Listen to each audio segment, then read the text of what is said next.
What is up, guys? Welcome to another video, and today we are here for some more Horizon 3 information. And today it's actually courtesy of a subscriber, so Mr. Wilbertson.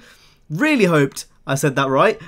He actually tweeted me with a few new pieces of information that we have not yet seen about Horizon 3, including street races, Horizon Edition cars, and a few other things. So without further ado, let's go ahead and get straight into today's video. So all of the source tweets, as well as all of the source gameplay, will be linked down in the description. I urge you to go check them out after, obviously, the video has ended. But all the links to everything I'm going to mention are down in the description below. All the information that you will actually see is from the Xbox Help app. So I'm assuming this is probably going to be some part of some type of like manual or something across those lines. And obviously, it's kind of got leaked by accident by Microsoft. I don't assume they meant to release this so early, but they have. So that's where the information has come from. So without further ado, let's go ahead and talk about the street races. So before anyone says anything drastic, no, police aren't coming into Horizon. No, it's not even really that illegal. It's basically what street races are. If you played Horizon 1, you will know it was actually quite an important part of the game. You get a lot of money from these street race events, and they usually become unlocked after you progressed a bit through the story, and it seems that's kind of what's going to be happening in Horizon 3. So as you can tell by the description which I have just brought up, once you have won enough head-to-head races, you will then unlock street races. Basically, street races are normal races without any barriers, so that basically means you can go straight into a tree and completely ruin your race, which kind of adds a bit more of a risk and reward element in there. Obviously, once you have won enough street races, you can go one-on-one with the top underground racer in Horizon. Now, whether this has a story mode alongside, whether this, you know, has really big implications on the gameplay, obviously we don't know, but it's pretty goddamn cool to see street racing return. It was something that I personally wanted to see return, so obviously I'm pretty excited about it. And that's the first piece of information that we have discovered. The next piece of information has to do with kind of the management of the Horizon Festival. Obviously, this time round, you are in charge of the Horizon Festival, and it's your job to kind of bring in fans for the festival itself. And that's where this next feature kind of comes into play. So this feature is called Build. Essentially, you can construct 4 festival sites throughout Horizon 3, and obviously at the start of the game you'll have 1, then once you earn more fans you can build 3 more as the game progresses. Now, not a lot of information has been kind of given on the subject. It's very vague. We don't really know what this means. Are we going to be able to customize our festival? You know, obviously we can in terms of the music, but can we do that actually in terms of the surroundings? Can we buy stuff for our festival? You know, it's not really clear what this means. I'm assuming that you're just given 3 extra sites. It would be kind of cool if you could customize it and do different things to it, but I very much doubt it. Kind of seems like it just isn't a thing which would be available, but it would be very cool if that was the case. If maybe we can customize the garage so we can have certain pictures in certain places, maybe pictures that we take in game, you know, maybe you can use the photo mode and implement it in that way. That'd be pretty cool, but I doubt that's probably gonna happen, but that's just a thought.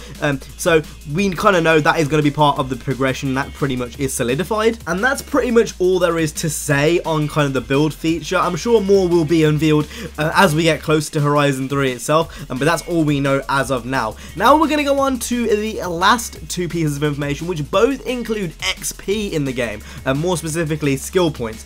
So yeah, let's go ahead and go straight onto those. So first things first, and I think this is the most important thing, let's talk about the Horizon Edition cars. So as you can see on the screen, if you're very lucky, you might find yourself to find a Horizon Edition car. These cars have unique designs and special bonuses, and these bonuses could multiply for certain skills, credits, or XP. As for how you acquire them, you'll have to find out on your own. So essentially, there's going to be a bunch of cars in the game. I'm imagining these cars aren't really customizable. They come as you're given, but they give you more credits, skills, and XP. Now, we've actually already seen a Horizon Edition car in a gameplay, and I'll bring that up now. It's actually the Liberty Walk M4. We've seen it multiple points. This car actually does give you double skill points, which I'm assuming will give you some type of double XP. Usually in past Horizon games, when you do skills, that gives you XP, so I'm assuming it's going to be the same, but regardless, you do get double skills, which I think is pretty goddamn cool, and that's why the actual price of this car is 10 million credits. I'm assuming these are going to be really rare unicorn cars. I really like how they're pushing unicorn cars. If you guys didn't already know, the S14 has actually been confirmed for Horizon 3, and in addition to that, they've also got all these Horizon Edition cars. This as well as the introduction again, or the reintroduction of the auction house, is going to add for some really, really cool gameplay mechanics and some really, really rare cars too. So I can't wait to try this M4 out. It looks absolutely amazing. I can't wait. I can see a lot of people recreating this car using liveries and the customizable options just to make it seem like they have a Horizon Edition cars when they probably don't. I imagine that will be a thing, but regardless, it's kind of cool that they're going to add this. Again, it just adds a bit more of progression, a bit more of, you know, it adds a bit more like longevity to the game, which is never a bad thing. So overall, it's a thumbs up from me. And finally, the last piece of information we have is to do with skill songs. So essentially, skill songs will allow you to get more skill, double skill, during the period that the song is on, if that makes sense. So obviously the description's up if that didn't really make sense, but essentially when the song is on, you will get double skill. So pay attention to the radio DJ who'll say something like, oh, the skill song is beginning, and then the skill song will begin and you'll get double skills, which is pretty goddamn cool.